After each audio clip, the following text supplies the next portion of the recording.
Hasan Busri, yang kini terkenal dengan panggilan Mat Hasan. Usianya 39 tahun. Sosok pria yang viral di seantero Nusantara di awal tahun 2024 ini. Bagaimana tidak? Pria halus dan melankolis ini wajahnya eksis terpampang menghias di semua laman media berita nasional dan menjadi tajuk utama di pekan awal tahun 2024 ini. Namanya sontak kondang setelah peristiwa carok massal yang terjadi pada Jumat 12 Januari 2024 selepas maghrib sekira pukul 19.00. TKP-nya di Desa Bumi Anyar, Kecamatan Tanjung Bumi, Kabupaten Bangkalan, Madura. Dan dalam peristiwa itu pun pada akhirnya 4 orang lawannya itu tewas mengenaskan. Perkara terjadi bermula ketika pria kalem itu hendak pergi ke acara tahlilan di kampungnya. Saat berdiri di pos ronda pinggir jalan, tiba-tiba melintas kencang sepeda motor dengan sorot lampu depan yang menyilaukan, yang dikendarai oleh Mat Tanjar, dan di belakangnya membonceng adiknya yang bernama Mat Terdam. Antara Mat Hasan dan Mat Tanjar tidak saling mengenal dekat. Namun Mat Hasan ada tahu sedikit tentang sosok Mat Tanjar, yang dikenal di kampungnya sebagai jawara guru silat dan penjaga tambak yang disegani orang di wilayahnya. Saat naik motor kencang dengan lampu sorot tajam menyilaukan itulah Mat Hasan menegur Mat Tanjar. Yang ditegur nggak terima dan seketika itu juga Mat Tanjar menghentikan motornya. Adiknya turun dari motor lebih dulu sambil menghunus celurit. Selanjutnya dari media disebutkan bahwa Mat Tanjar menghardik Mat Hasan dengan garang, bahkan sampai meludahi dan memukuli Mat Hasan. Mat Hasan pun heran dan bertanya, "Mengapa pukul saya, Kak? Saya salah apa? Mengapa saya diperlakukan begini, Kak?" Bukannya menjawab, Mat Tanjar malah menentang duel Mat Hasan dan menyuruhnya pulang untuk mengambil senjatanya. "Kene gemenah kakek. Jangan berani-berani nyapa saya. Kalau berani, pulang ambil senjatamu. Gua tunggu di sini," tantang Mat Tanjar, seperti yang dituduhkan oleh Mat Hasan di kantor polisi. Mat Hasan pun meladeni tantangannya, lalu ia segera pulang untuk ambil senjata. Saat pulang, Mat Hasan bertemu adiknya bernama Mat Werdi, yang seketika itu juga adiknya siap ikut bela abangnya tanpa reserve. Sesampai di TKP kembali, Mat Hasan dan adiknya tak menyangka ternyata lawannya yang berdiri di hadapannya bukan 2 orang lagi, melainkan ada 10 orang. Terdiri dari Mat Tanjar, Mat Terdam, Najeri, dan Hafidz, yang masih ada hubungan saudara jauh dengan Mat Hasan, namun ia menjadi anak buah Mat Tanjar. Dan di belakangnya masih ada 6 orang lagi anak buah Mat Tanjar yang berdiri siaga dengan unusan celurit masing-masing.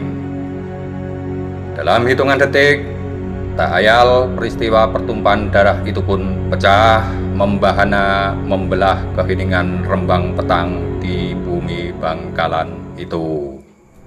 Peristiwa duel itu begitu cepat, hanya dalam hitungan detik. Hasilnya, tumbang seketika itu juga 4 orang lawannya Mat Hasan.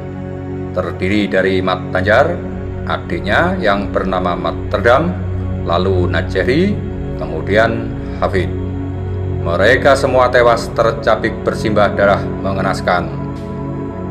Semoga peristiwa perumpamaan darah dengan cara seperti ini tidak menjadi contoh, dan semoga tak terjadi lagi. Sobat pemirsa, banyak hal dalam hidup ini yang sebenarnya kita harus ambil pikir dan hitung-hitungan. Malang tak dapat ditolak, untung tak dapat diraih. Dua belah pihak sama-sama dalam rugi. Yang kalah hilang nyawa, yang menang tetap masuk penjara. Cobalah ambil pelajaran untuk kita semua. Sobat pemirsa budiman, kita tidak akan bahas soal kasus hukumnya. Yang akan kita bahas di sini adalah momen di mana Mat Hasan dan adiknya itu selamat dari duel brutal menghadapi 10 orang musuhnya tanpa luka tercabik. Apa sebenarnya yang terjadi? Apa rahasianya? Ketika pemberitaan di media hanya mengungkapkan peristiwanya secara visual dan kronologi yang ada, maka sebenarnya ada hal yang luput dari perhatian kita, yaitu bagaimana Mat Hasan dan adiknya bisa lolos dari maut, selamat dan menang dalam duel brutal itu. Apa sebenarnya yang terjadi? Bagaimana rahasianya? Mari kita ungkap.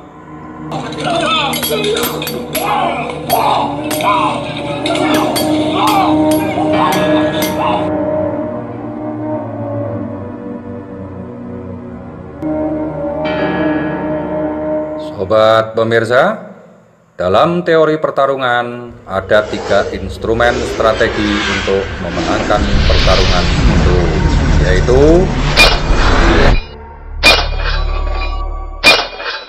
taktik pertama adalah identifikasi hitung-hitungan menentukan posisi, ruang, waktu, dan tempat. Apakah situasinya menguntungkan atau tidak? Taktik yang kedua adalah identifikasi hitung-hitungan kekuatan meliputi alat, senjata, dan jumlah, apakah sepadan untuk melawan atau tidak. Dan instrumen ketiga adalah penggunaan kecerdasan otak. Bagaimana Anda berpikir cerdik saat dalam situasi sempit tak terhindarkan harus menghadapi lawan. Bagaimana memodifikasi situasinya, bagaimana manuvernya, dan bagaimana akurasi dalam mengambil keputusan cepatnya. Jika tak memenuhi 3 standar dasar tersebut, lebih baik mundur, pulang, dan tidur daripada mati konyol. Ketika kasus Mat Hasan selama ini diberitakan di media-media, sebenarnya ada beberapa poin yang luput dari perhatian publik dan tak terekspos. Padahal disitulah sebenarnya titik kunci Mat Hasan lolos dari maut dan selamat menjadi pemenang. Ini bukan perkara cuma-cuma, tapi sebenarnya ada beberapa faktor rahasia di balik itu yang tak disadari publik. Apa rahasianya? Ini dia. Yang pertama, mengapa Mat Hasan saat ditantang duel dan disuruh pulang mengambil senjata, kemudian dia melakukannya? Itu namanya strategi mengambil peluang, ruang, dan waktu. 1 poin ia dapat. Sehingga ketika pulang ada kesempatan ambil senjata, ditambah dukungan kekuatan dari adiknya yang ikut serta. Kemudian strategi kedua dan ketiga, ini dia yang cerdas.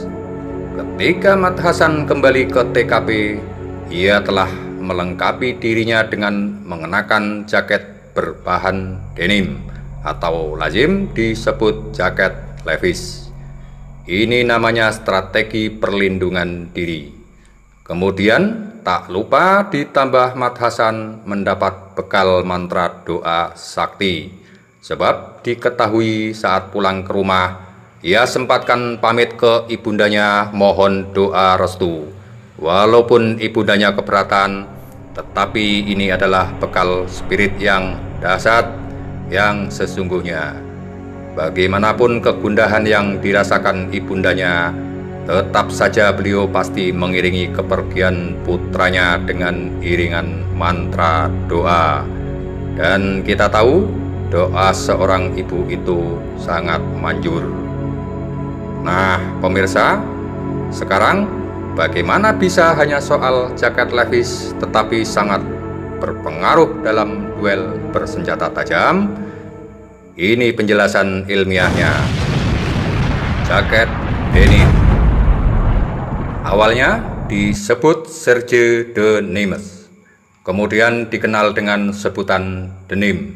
Kini publik lebih populer menyebutnya sebagai jaket Levi's. Jaket Levi's adalah pakaian dengan jenis bahan paling kuat terhadap tekanan dan goresan benda tajam, karena terbuat dari bahan twill whip dengan sistem pemintalan woven twill, yaitu pemintalan dengan jaringan rajut nano yang membentuk pola bergaris diagonal.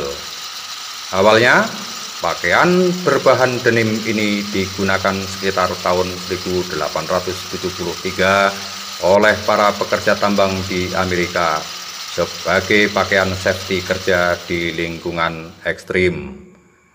Modifikasi jaket denim dengan daleman kaos katun yang mengandung bahan serat karbon dan boron akan tercipta kain boron karbit yang kuat dari goresan dan ringan. Boron karbit adalah material paling keras di muka bumi setelah berlian. Boron karbit juga merupakan bahan utama pembuatan tank dan baju anti peluru oleh militer. Penggabungan larutan boron dengan serat karbon dalam katun akan menghasilkan pakaian tahan tusukan, goresan dari senjata tajam.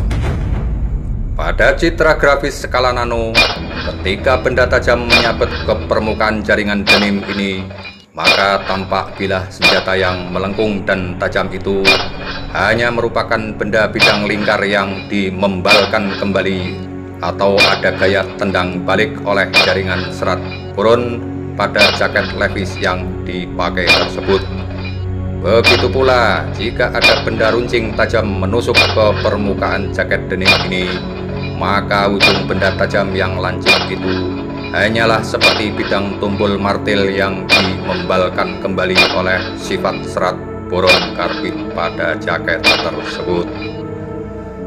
Dari data ilmiah hasil penelitian ilmuwan inilah, tak heran sabetan pedang atau celurit tajam pun dapat mampu dinetralisir oleh jaket Levi's dengan bahan serat boron karbon yang dipakai oleh pengguna saat duel menghadapi musuh.